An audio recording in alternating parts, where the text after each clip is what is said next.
Chers amis de TV Liberté, bonjour. Nous avons la joie de recevoir ce matin Guillaume Bernard. Bonjour Guillaume. Bonjour Anne. Vous connaissez Guillaume parce que nous avons déjà traité de l'un de ses livres et coécrit avec Corentin Stemler, qui s'appelle L'Empereur et les Brigands, qui était déjà une pièce de théâtre, qui était un livre extrêmement intéressant et actuel, puisque vous demandez, c'est une conversation entre Napoléon et un personnage fictif qui est peut-être sa conscience, peut-être un historien, on ne sait pas trop. Et en tout cas, Napoléon est confronté à l'ensemble de sa vie et notamment à ce qu'il a fait en Vendée. Et c'est ce qui nous permet évidemment dans cet ouvrage de comparer ce que Napoléon a fait en Vendée et ce qu'avaient fait les révolutionnaires dont il est quand même l'héritier.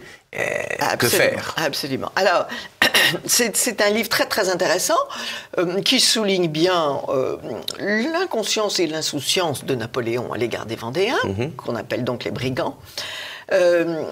C'est un livre qui a été édité aux Nouvelles Éditions Latines, et c'est un livre qui fait beaucoup de bien en un temps où, matin, midi et soir, on célèbre Napoléon, ce qui, moi, m'insupporte gaillardement.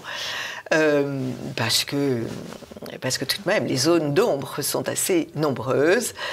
Bien sûr, il a fait le concordat avec l'Église, mais quand il a fait ses campagnes tout autour de l'Europe, il a continué à détruire abbayes, chapelles il a fait la paix en France parce qu'en fait, il savait que l'Église était un pouvoir fort. Et c'est assez vraisemblable. Il fallait qu'il fasse la paix en interne pour pouvoir mener ses campagnes à l'extérieur. Voilà. C'est toute l'ambiguïté de Napoléon qu'on a voulu essayer de montrer avec Corentin dans cet ouvrage, c'est-à-dire le fait qu'il est à la fois celui qui met fin à l'effervescence révolutionnaire, mais en même temps, c'est quelqu'un qui prolonge l'héritage révolutionnaire. Vous avez lâché un mot qu'il ne faut pas lâcher parce que c'est en même temps. Ah, pardonnez-moi. Et ce livre est très d'actualité puisque un jeune élève a été exclu de sa classe parce qu'il a posé à la fin d'un cours une question à son professeur, en dehors du public, en dehors de la classe d'ailleurs. Monsieur, madame, est-ce que vous considérez que les Vendéens ont subi un génocide? Et alors là, la rage est montée au cerveau de cette pauvre femme et elle a exclu, le jeune étudiant a été exclu 3 jours de l'école et donc il n'est plus revenu. Enfin bon, des histoires hallucinantes. La liberté de parole s'est envolée de notre beau pays et vous disiez que ce livre allait être un collector parce que... Écoutez, en tout cas, c'est sûr que je dois à mon co-auteur, à Corentin, le fait d'avoir renoué avec des envies de jeunesse, des goûts de jeunesse, et le fait d'essayer de faire de la littérature. C'est un ancien étudiant qui est devenu un ami et avec qui on a fait cette première pièce. Lui a continué à travailler dans le monde du spectacle, puisqu'en ce moment, eh bien, il a un spectacle qui s'appelle La Dame de Pierre sur Notre-Dame de Paris, qui tourne en France, qui fait sa tournée.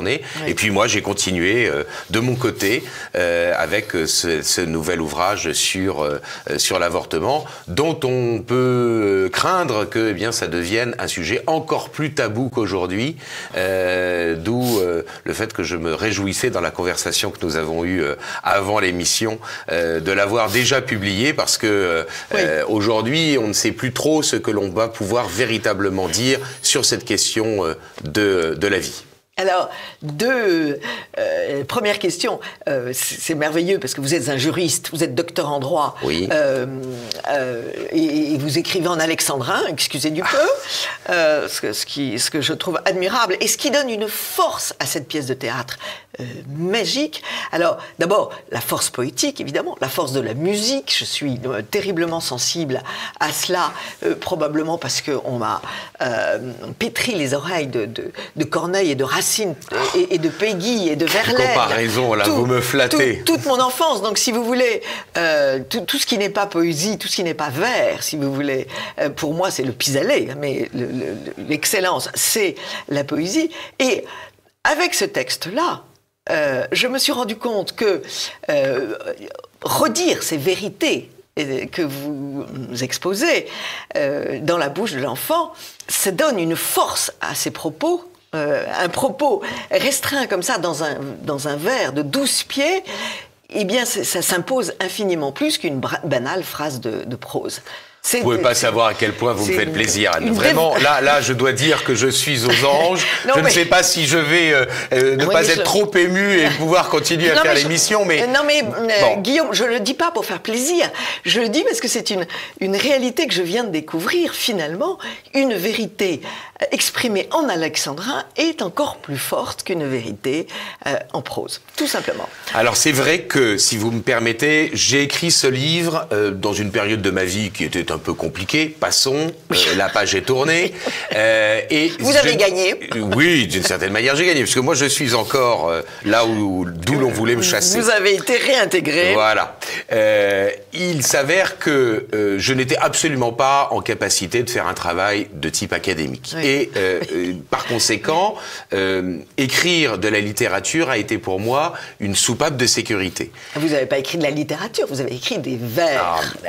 Alors, je ne prétends pas quand même être au niveau de Racine, mais en revanche, il y a une chose qui est certaine, c'est que je crois qu'il faut maintenir des genres littéraires pour les faire vivre et les transmettre à la postérité. Que moi je ne sois pas Racine, c'est une vérité aujourd'hui. Peut-être que dans une prochaine œuvre, j'atteindrai le niveau. Oui. Pour l'instant, ça n'est sans doute pas le cas, mais en tout cas, je maintiens un genre littéraire pour le transmettre aux prochaines générations. Et c'est un point qui est évidemment extrêmement important. Et puis, alors vous avez mis le doigt évidemment sur quelque chose d'essentiel, c'est que cette forme s'est imposée à moi dans la mesure où cela permettait de dire des choses de manière beaucoup plus forte, parfois de manière beaucoup plus crue, il faut bien le dire, parce que quand on traite de la question de la vie, de l'avortement, etc., évidemment, ce sont des choses qui traitent de la sexualité et qui ne sont donc pas, je dirais, forcément faciles à évoquer dans un texte.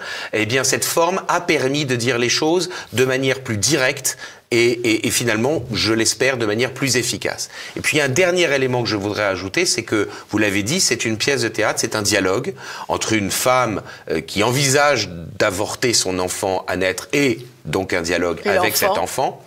J'ai véritablement cherché à faire un dialogue, c'est-à-dire que bien sûr, je ne cacherai à personne ici, et pas à vous, Anne, que je fais partie de ceux qui sont hostiles à l'avortement. Oui. Mais pour autant, j'ai cherché, par une enquête de type sociologique, à véritablement mettre en valeur la situation dans laquelle les femmes se trouvent, les arguments qu'elles peuvent être amenées à reprendre, à présenter, et donc à évoquer dans ce dialogue les différents aspects de la question, de manière, je l'espère, le plus loyale possible. Voilà. Vous avez été d'une loyauté extraordinaire, parce que cette pauvre femme, si seule, vous ne l'attaquez jamais, vous montrez combien elle est désemparée, c'est un livre que tout le monde peut lire, les tenants de l'avortement comme les autres. Oui, je crois. Et c'est vraiment, enfin, ceux qui sont honnêtes, en tout cas. Ou ceux qui se posent des questions, parce qu'il y a beaucoup de gens qui ont l'impression, enfin donnent l'impression d'être sûrs d'eux, et en fait, ils savent bien qu'il y a quand même derrière cette question de l'avortement un véritable enjeu de justice et d'humanité. Alors, cette émission est évidemment effroyablement d'actualité. Vous le savez tous, le droit à l'avortement a été inscrit dans le marbre à Versailles, mais il va être aussi inscrit dans le marbre à Bruxelles. Bruxelles envisage d'affirmer, de réaffirmer ses droits, et l'interdiction, bien sûr, de les contester, et en tout cas l'interdiction de venir en aide aux femmes, c'est ça qui était effrayant. Qui est épouvantable, bien sûr. Et à l'ONU, bien sûr, ils vont aussi décider prochainement que les positions telles que le respect de la vie, la famille et le genre pourraient être classifiées comme un crime contre l'humanité.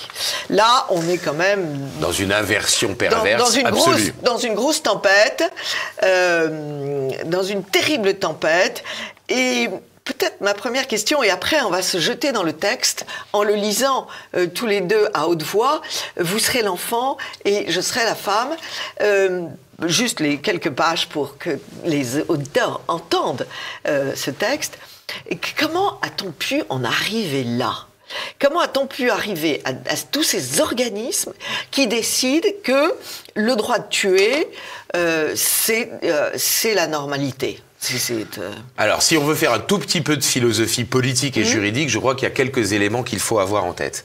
Le premier élément, c'est le fait qu'on considère que celui qui est titulaire du droit aujourd'hui, c'est l'être humain. Mais il n'y a plus d'ontologie, il n'y a plus de nature humaine donnée donnée par la nature, donnée par l'ordre des choses, donnée par Dieu, n'est véritablement humain que celui qui exerce sa liberté. Et donc, par conséquent, l'enfant à naître qui n'est même pas responsable de sa conception, ou le malade qui est dans un état compliqué, végétatif, ou qui a besoin, je dirais, qui ne peut plus manifester sa volonté. Exactement. Eh bien, dans les deux cas, ceux-là, ils ne sont plus véritablement considérés comme des êtres humains. Il y a cet élément-là d'ordre de la philosophie juridique. Alors, exactement. Il y a un deuxième élément qui est évidemment important, c'est que je crois qu'il y a une forme de nihilisme ambiant dans nos sociétés. C'est-à-dire que, sous prétexte que la vie est dure, ce qu'elle est incontestablement pour tout le monde, personne ne nie, eh bien, il vaudrait mieux le non-être plutôt que l'être.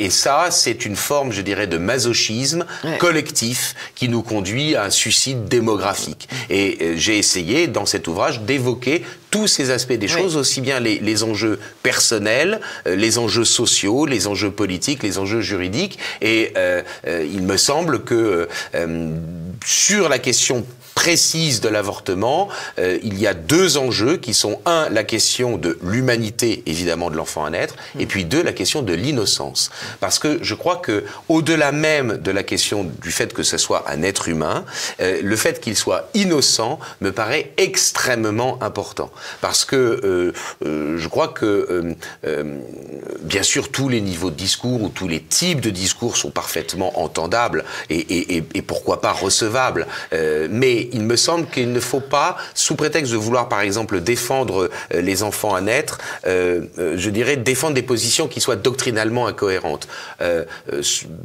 Celui qui serait contre l'avortement devrait nécessairement être opposé, par exemple, à la peine de mort. Ce n'est pas mon cas. Je suis effectivement favorable à la peine de mort parce que, dans un cas, c'est un coupable qui est exécuté, dans l'autre cas, c'est un innocent qui est éliminé. Vos propos sont toujours extrêmement nuancés, mais j'ai envie de dire, l'innocence est un mot qui appartient à votre vocabulaire de chrétien et qui est assez peu fréquenté dans ces grandes instances internationales. C'est vrai. Cela dit, on peut être hostile à l'avortement indépendamment de questions religieuses, simplement pour des questions philosophiques. On se jette dans le livre pour l'entendre. Et j'espère ne pas, parce que, bon, tous les téléspectateurs le voient, je suis très très myope, j'espère ne pas trop buter sur mon propre texte. On fera comme vous pourrez. Pourquoi tant d'autres passent-elles sans encombre? Je ne suis rien qu'un parmi un si grand nombre. Être tant isolé, pour m'aider, qui viendra? Quel abandon! Comment résister au tracas? Un tel incident, bien d'autres ne l'ont pas eu. Un autre à ma place aurait pu être conçu. Qu'ai-je donc fait pour que cela m'arrive à moi? Que me reprocher pour me faire endurer ça? Tout s'effondre autour de moi. Je suis en détresse. Recevoir le don de la vie, c'est l'allégresse. Or, la menace prochaine de l'agonie avant le berceau, y a-t-il pire ironie? J'avais pris pourtant toutes mes précautions. N'être qu'un vil accroc de contraception. Ce ne fut qu'un instant, bien qu'il fût mémorable. Chacun de nous est estimé interchangeable. Il m'invite, mais c'est pourtant moi qui le ferai. Il l'incite, mais c'est bien moi qui le vivrai. C'est très simple. Laissez faire, laissez passer. C'est très clair. Faire passer, faire trépasser. Il s'accroche à la vie par un instinct charnel. Nul n'ignore que tout être humain est mortel. Non, prendre la vie n'est pas en soi, perdre la vie n'est pas en soi un scandale, mais décéder de sa main est intolérable. On va s'arrêter là. parce que on plante parfaitement le décor et on voit par ces répliques frappantes, cognantes, et encore une fois qui prennent toute leur force parce que ce sont des vers, disent très très très bien d'abord le désespoir de cette femme qui sent très bien que sa situation est extrêmement difficile. Il y a deux aspects que j'ai essayé de mettre en exergue. C'est un, le fait que bien des femmes qui avortent subissent une pression sociale monumentale. Oui. Le conjoint qui est très souvent un lâche et qui même peut faire du chantage. Les parents. C'est lui ou moi. Les parents. Comment ça, à ton âge, tu ne peux pas avoir un enfant? L'employeur, qui peut être un esclavagiste et qui peut effectivement dire à la femme, mais vous allez être freiné dans votre carrière, etc. Donc il y a les pressions sociales intolérables subies par les femmes. Et puis de l'autre côté, il y a la question effectivement de la culpabilité. Si tant est qu'effectivement l'avortement soit, comme je le pense, un homicide, eh bien jusqu'où va la culpabilité morale de la personne? C'est un véritable enjeu. Or, je vous ai dit, l'enquête un peu sociologico-philosophique que j'ai faite pour essayer de cerner tous les arguments qui sont utilisés dans ce type de débat et que j'ai essayé de retranscrire dans ce dialogue-là particulier, il est certain qu'il y a une très grande volonté de la part de celles qui ont déjà avorté, eh bien de faire de ces femmes qui hésitent des complices, de les pousser, je dirais, à être comme elles, à faire comme elles, pour ne pas être seules à vivre cette culpabilité. Et il me semble qu'il y a là, je dirais, psychologiquement parlant, un vrai drame. Hein. J'ai même envie de dire que c'est un réflexe de meute. Oui. C'est un réflexe de meute. Quand on les voit trépigner de joie, c'était un spectacle insoutenable. C'était de l'hystérie. On nous a dit que c'était historique, c'était hystérique. Hystérique, absolument. Et je rappelle que hystérique, qui est un mot que j'ai du mal à supporter, ça vient quand même de l'utérus. Donc là, vraiment, on se dit, mais pourrait-elle réfléchir quelques instants? Ça serait tellement agréable. Cette souffrance que tous les gynécologues et toutes les gynécologues connaissent, puisqu'elles reçoivent pas les confessions, ce ne sont pas des prêtres, mais enfin les propos de ces femmes qui disent carrément chez elles, dans leur cabinet, que l'enfant aurait tel âge, leur enfant, voilà. Donc elles n'ont jamais oublié. C'est une blessure. Et même si elles ont des enfants après, le problème, c'est que chaque être est singulier, chaque être est unique, et que donc avoir un enfant après, tant mieux, très bien, on ne va pas le leur reprocher. Non, mais pour autant, c'est un être qui n'est pas un avatar de l'autre. Il ne peut pas y avoir... Il est unique. Vous avez un chapitre d'ailleurs qui dit c'est Mozart qu'on assassine. C'est toujours Mozart qu'on assassine. Parce que même si l'enfant en question n'est pas forcément un génie, c'est toute une lignée qui est éliminée. Et donc, sociologiquement parlant, socialement parlant, c'est extrêmement grave. Évidemment, évidemment. J'ai dit dans une précédente émission que je suis la descendante d'une jeune femme qui, en Bretagne, a été enceintée, comme on dit en Afrique, et le père n'a pas voulu reconnaître l'enfant, et cette jeune femme, au lieu de se jeter dans le puits ou dans la rivière d'à côté, de désespoir, parce que c'était la condamnation sociale épouvantable, eh ben, elle a pris son petit baluchon, son bébé dans le ventre, et elle a marché jusqu'à Bernay, où elle a refait sa vie, travaillé, elle a été lingère, et toute ma lignée descend de cette femme. Bah écoutez, c'est magnifique. Dit non. Qui a voulu garder cet enfant. Et ça m'a paru, d'ailleurs, Marion Maréchal a fait la même déclaration. À la tribune de l'Assemblée nationale. Et c'était remarquable, c'était absolument. Quand même inouï. Elle a rendu grâce à sa mère qui l'avait gardée. Et je suis persuadée que dans beaucoup de familles, il y a la même situation. On n'en parle pas, mais voilà. Non, mais dans l'exemple de votre famille, Anne, ce qui est quand même incroyable, c'est que cette jeune femme était plus mal jugée que le père qui était autant responsable de la grossesse que la femme. Et donc là, il faut bien se rendre compte que, et je ne menace personne en disant ça, mais nous sommes tous collectivement responsables de ce drame, de ces drames individuels qui s'additionnent et que l'on pourrait peut-être considérer un jour comme étant véritablement un crime contre l'humanité, parce que c'est bien l'enfant en tant qu'il est un être humain et l'enfant en tant qu'il est innocent qui est véritablement éliminé de manière délibérée. Et tous ces enfants-là qui sont éliminés via une politique publique volontaire, oui. On rembourse l'avortement, on légitime la chose, on empêche les opposants de s'exprimer. Eh bien, tout cela fait qu'il y a une responsabilité politique. Oui. Très grave. Ce qui me choque le plus, c'est qu'on empêche les femmes d'envisager une autre solution. Voilà. Et on a plusieurs autres solutions. Un, qu'elles le gardent et qu'on les aide à se loger, ce que font ces associations merveilleuses, celles dirigées par M. Wurmveling, qui est... je ne sais plus comment elle s'appelle, son association. Non, j'ai un trou, moi aussi. Mais qui aidait les jeunes femmes en leur trouvant un toit et qui leur donnait une allocation pour pouvoir vivre pendant cette grossesse. Ou alors l'accouchement sous X. L'accouchement sous X et donc l'abandon, vous l'évoquez très bien. Et à ce moment-là, votre héroïne dit « mais je ne veux pas l'abandonner ». Donc c'est bien la signe qu'elle l'aime déjà. C'est inouï votre petit dialogue. Moi, l'abandonner, non, je ne peux pas. Donc, elle a en elle déjà la fibre maternelle. Oui. Et à l'idée d'abandonner, elle ne veut pas. Ce qui est quand même... et de faire de ce droit d'aide aux femmes enceintes un crime, alors là, un délit, alors là, on est chez les fous. Parce qu'évidemment, dans le dialogue aussi, c'est abordé, la femme, à un moment donné, évidemment, accuse l'enfant de faire partie de ceux qui voudraient interdire l'avortement. Oui. Alors, certes, peut-être qu'à terme, il serait bon que l'avortement redevienne effectivement ce qu'il est, du tout. C'est-à-dire un homicide, oui. et un homicide pénalement poursuivable. Oui. Mais pour autant, le véritable enjeu, c'est qu'il n'y ait plus d'avortement, c'est que ces enfants à naître oui. puissent effectivement accéder à la vie et participer à la société. Mais reparlons des pères.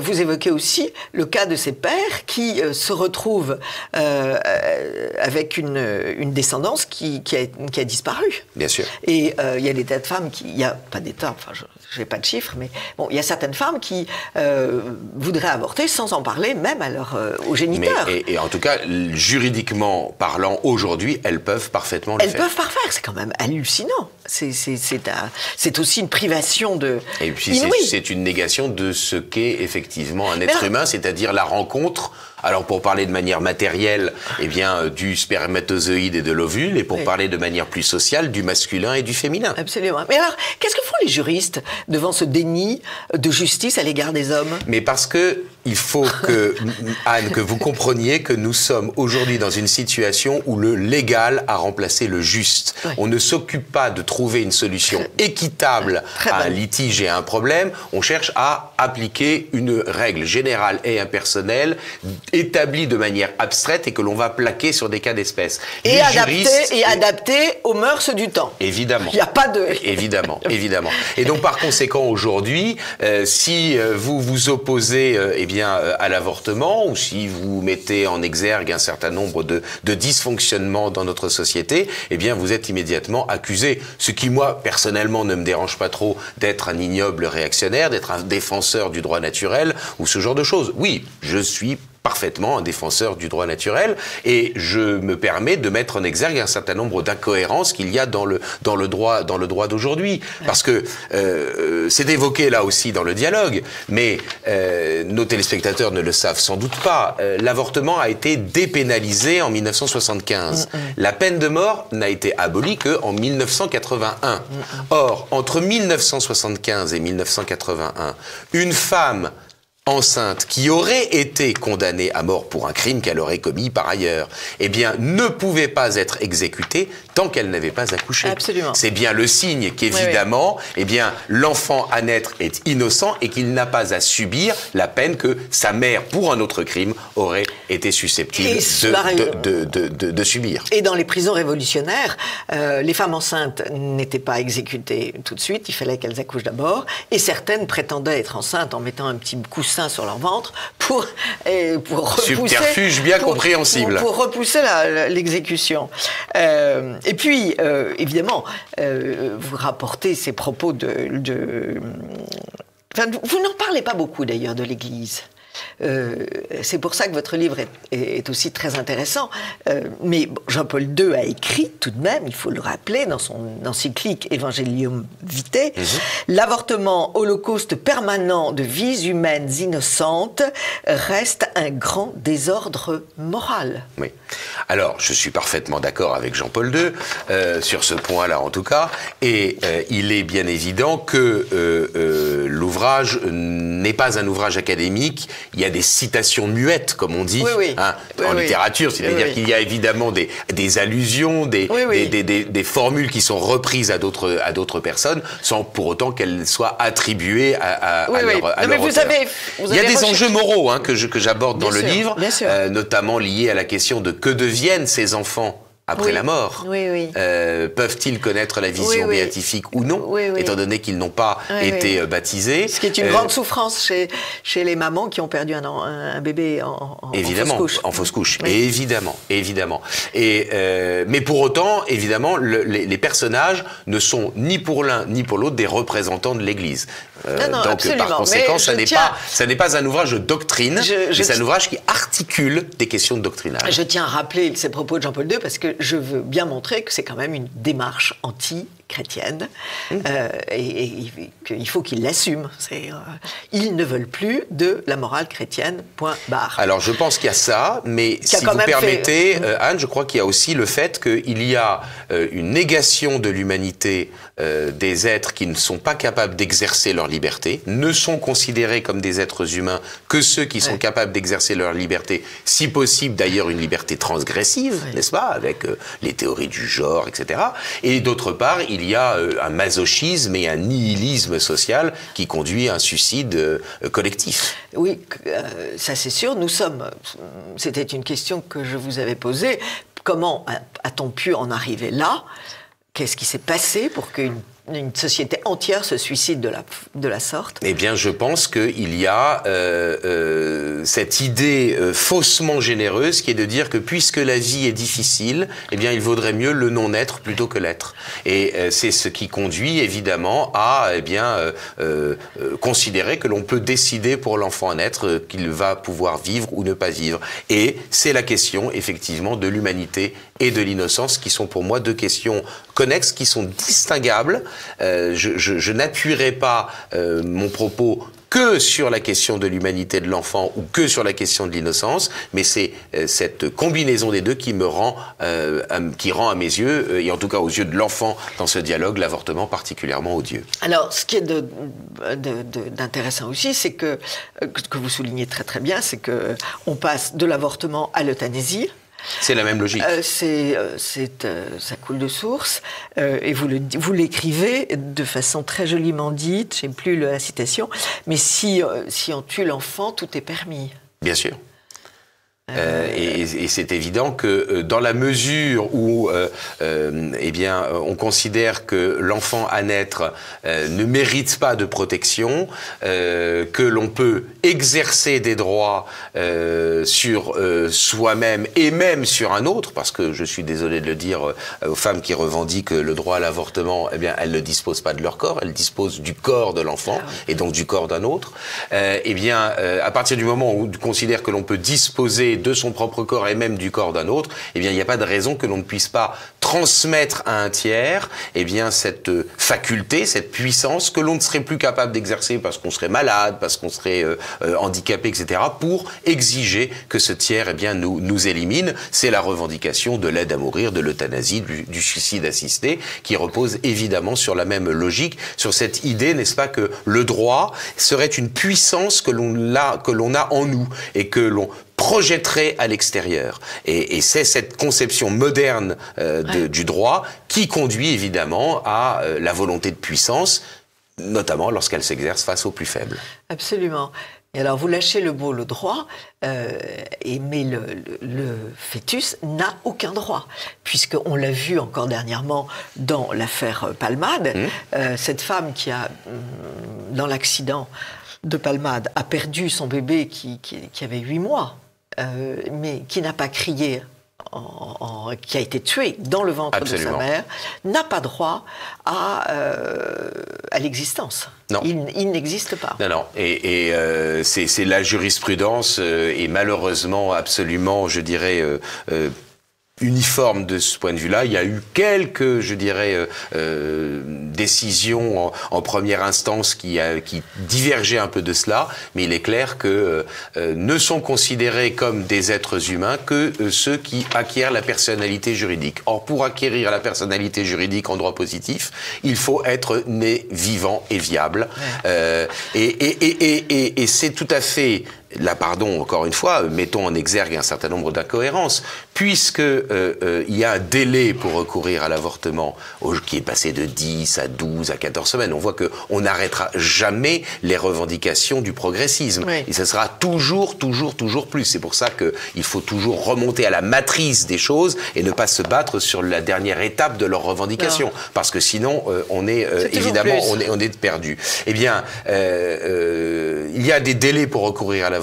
Eh bien, une femme qui voit son enfant tué par un chauffard, par un médecin, par inadvertance, après le délai pendant lequel elle pouvait recourir à l'avortement, eh bien, cette femme ne voit pas reconnaître le fait que cet accident soit provoqué, soit constitutif, pardon, d'un homicide. C'est tout à fait extravagant.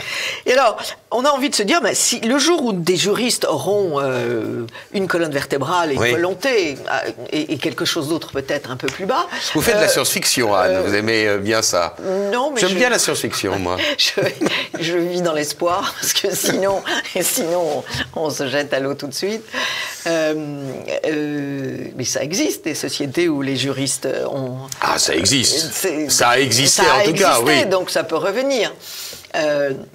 Donc, s'il y avait ce genre de juriste, on pourrait améliorer les choses. Mais comme vous êtes très concret, vous soulignez bien qu'il y a une marchandisation du corps de ces pauvres fœtus et que l'augmentation, repousser la date de l'avortement permet à tous ces industriels des cosmétiques, des chercheurs d'organes et tout ça, de récupérer des fœtus pour leurs petites activités. Pour développer leur commerce. Oui.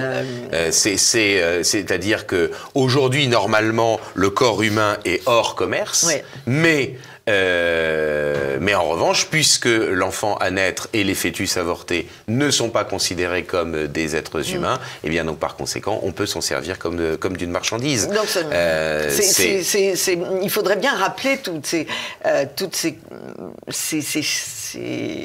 choses financières tout de même très effroyables. Très laides et effroyables. Et vous savez, on veut cacher dans l'avortement tout ce qui, froisse, je dirais, les sentiments. On a récemment entendu dans les médias qu'il était inadmissible qu'un gynécologue fasse entendre à une femme qui veut avorter, les battements du cœur de l'enfant. Voilà. Eh bien, je crois qu'il faut dire les choses très clairement. Et là, l'enfant le dit. Oui. Voilà. J'ai le cœur qui bat et tu pourrais l'entendre. Oui. Et si tu m'avortes, je vais finir dans une poubelle comme un déchet. Oui. Il faut effectivement le dire et que les protagonistes de cette question, et je le répète, nous sommes tous des protagonistes de ce drame, et bien que les protagonistes de cette question prennent en considération tous les éléments pour pouvoir prendre position. Oui. Position que beaucoup de médecins gynéco-avorteurs ont déjà prise. Le nombre d'avorteurs américains, notamment, qui ont arrêté bien sûr. Au bout du 1000e avortement parce qu'ils n'en pouvaient plus. Et il y a une vie du docteur Nathanson. Absolument. C'est lui qui a fait le cri silencieux. C'est lui qui a fait le cri silencieux. Absolument. Sa vie a été rédigée en Amérique et il faudrait la traduire, et j'ai une amie qui a traduit cette vie. Il faut absolument la publier parce que c'est un document étonnant, et on voit bien la jeunesse de ce médecin sans foi ni loi et qui, par la répétition de cet acte meurtrier, finit par prendre conscience. Absolument. Alors, revenons à cette conversation extraordinaire. Vous m'avez beaucoup Vous m'avez beaucoup plu parce que vous avez repris un argument que j'ai repris moi-même dans le petit livre que j'ai écrit qui s'appelait « Cessez de nous libérer » avec Stéphanie Bignon, chez Via Romana. L'enfant dit à sa mère, parce que vous faites beaucoup intervenir le père, qui n'est pas là, mais vous le faites intervenir. Il n'est pas dans le dialogue, mais il est évidemment, forcément, il est bien intervenu à un moment ou à un autre. La femme dit « Ces temps-ci sont les moins propres pour t'accueillir. Ne pas se laisser submerger, ensevelir. Cela pourrait-il m'être accordé ? Oui, j'ai peur. Je suis tiraillée. Mon air serein est trompeur. » Et l'enfant dit « Il y a toujours plus urgent, par conséquent. Ce n'est jamais, c'est entendu, le bon moment. Pas assez ceci, outre cela, constamment. » La femme, vraiment, comment pourrait-il en être autrement ? Concevoir et pouvoir élever un enfant dans un monde malveillant, c'est fort différent. En particulier, vois-tu, financièrement, notre actuel compagnon, est-il pertinent d'en faire un père ? Il est normal d'hésiter. Parfois, l'on n'est pas sûr de l'aimer assez. Et l'enfant, tu te donnes dans de telles conditions ? En toute cause, es-tu aussi sans soupçon ? Lui livrer ton corps sans endurer sa valeur ? Ne crains-tu pas qu'un matin, cela ne t'écœure ? Je suis subjuguée par un tel comportement. Te vois-tu, plus tard, l'avouer à tes enfants ? Et alors là, vous soulevez quand même un petit problème, qui est que c'est quand même... La libération des mœurs. Que c'est quand même un acte immense, et que... ça, vous n'en parlez pas, mais moi j'en ai parlé. Se donner sous pilule, ce n'est pas se donner complètement. C'est se donner sans ce pouvoir créateur de la femme, bien sûr, qui est, à mon avis, l'essentiel, et j'ai envie de dire notre force, notre pouvoir. Ah, ça c'est une chose que les femmes ont comme capacité, comme compétence, comme fonction sociale même, et que les hommes n'ont pas. Et c'est peut-être ça d'ailleurs justement que la modernité veut détruire dans la femme, dans sa spécificité, bien sûr, évidemment. Bien sûr. Elle veut détruire sous prétexte de libération, on l'enchaîne, on la fout au turbin et on la fait travailler 24 heures sur 24. C'est d'ailleurs une thèse qui est très développée dans un livre qui est publié à la Nouvelle librairie par deux jeunes femmes qui montrent bien le côté économique de toutes ces affaires. Je vais retrouver leur nom. Et je vais peut-être les inviter un de ces 4 matins. Donc, il y a D'abord, elle se donne à n'importe qui. Elle le dit dans toujours, votre texte. Mais en tout cas, c'est une hypothèse possible de la vie. Est-ce que je vais aimer est-ce que notre amour va durer ? Alors évidemment, elle sera peut-être dans les bras d'un autre d'ici 3 ans. Ça pose problème. Parce que les responsabilités face à l'enfant, elles n'en ont aucune. Elles peuvent changer d'homme, ça n'a pas d'importance. Mais le problème, c'est que l'enfant ne peut pas changer de géniteur. Évidemment. Et il restera blessé. Complètement. Et puis alors, cette idée encore une fois, de se donner sans ce pouvoir créateur, cela me paraît complètement fou. Et donc, c'est la négation. Il faut bien faire comprendre à tous ces adolescents ces adolescentes qu'on emmène chez le gynéco, que c'est pas la bonne méthode. Elles doivent apprendre à dire non, elles doivent apprendre à comprendre qu'elles ne sont pas des petites brioches sur le bord de la commode, de la table de la salle à manger, que n'importe quel homme ou n'importe quel jeune boutonneux à 16 ans peut prendre, et que tout ça relève plutôt d'un miracle. Ce miracle de l'amour et de la conjonction, c'est tout de même extraordinaire, et que de cette conjonction va naître un enfant. Enfin, c'est l'événement le plus plus important de la vie d'un homme, de la vie d'une femme, et on passe ça tout à fait sous silence, filer chez le gynéco et on n'en parlera plus. C'est hallucinant. On réduit l'acte intime à de la gymnastique et en fait, là, l'enfant le dit à un moment donné dans le dialogue que finalement, ce que beaucoup de gens appellent l'amour n'est en fait que le frottement d'épidermes mesquins qui ne cherche évidemment que le plaisir individuel et non pas à essayer de se donner réciproquement. Alors, que les téléspectateurs comprennent bien, moi je me devais d'inventorier tous les sujets ou le maximum de sujets qui étaient en lien avec cette question de la vie et de l'enfant. L'enfant est apparu, il n'était à l'évidence pas prévu, eh bien comment fait-on, mais surtout qu'est-ce qui a conduit à ce que, on peut se trouver dans une situation où un enfant est là et où, pour autant, on ne l'avait pas anticipé, eh bien, il fallait envisager les questions de pornographie, les questions de libération des mœurs, et à l'autre bout de la chaîne, les questions démographiques, ou encore plus loin, si j'ose dire, dans l'autre monde, les questions liées, à la survie de l'âme. Donc voilà, vous avez tout dit. Vous avez vraiment tout dit dans ce petit livre. Je pense qu'il faut que des professeurs le mettent en scène dans les classes terminales.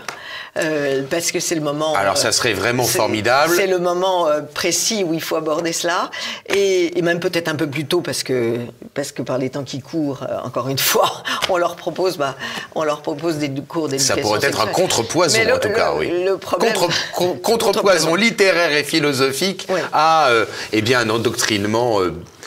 social. Mais en tout cas, bravo Guillaume Bernard pour ces deux colères fracassées dans l'ignorance aux éditions de L'Homme Nouveau. Du cher Philippe Maxence, qui est extrêmement actif et courageux d'avoir publié ce livre. Et dont il faut conseiller la lecture de L'Homme Nouveau, bien sûr. J'ai retrouvé le nom des deux jeunes femmes qui ont écrit pour la Nouvelle Librairie ce livre qui s'appelle « Femmes, réveillez-vous » pour en finir avec les mensonges du féminisme, Anne Trélouis et Iseul Tourhan. Je rappelle pour les auditeurs, les téléspectateurs qui n'auraient pas connu mon petit livre Cessez de nous libérer, avec Stéphanie Mignon, qui est un petit pamphlet assez rigolo, parce qu'on n'est pas du tout... on n'est ni confite en dévotion, ni bégueule sur ce sujet bien intime, mais on y va franco et on dit les choses comme elles doivent être dites. Vous l'avez dit, comme nous sommes des femmes, nous pouvons nous exprimer sur le sujet. Peut-être un peu plus librement qu'un homme. Absolument. Voilà. Et vraiment, Guillaume Bernard, merci beaucoup. Vous avez un nouveau manuscrit sous le coude ? Oui, sur Jeanne d'Arc. La prochaine pièce de théâtre sera sur Jeanne d'Arc. Ce sera un dialogue en 1920, puisque 1920 est à la fois l'année de la canonisation et l'année du vote de la loi sur le patriotisme. Et donc se retrouve au début de l'été, dans un café, un abbé dont on peut soupçonner qu'il est plutôt royaliste, un officier de marine, un avocat républicain plutôt de tendance radicale et un professeur de mathématiques. Et donc c'est ce dialogue entre ces quatre personnages. Et toujours en vers ? Alors non, c'est un dialogue en prose. Voilà. Mais la pièce est en train d'être terminée. C'est une très belle idée, en effet, et bravo, puisque le patriotisme aussi, c'est monstrueux. Ça va d'ailleurs tomber sous le coup de la loi très prochainement. Merci beaucoup, Guillaume Bernard. Merci infiniment, Anne Brassier. Chers amis de TV Liberté, à très vite.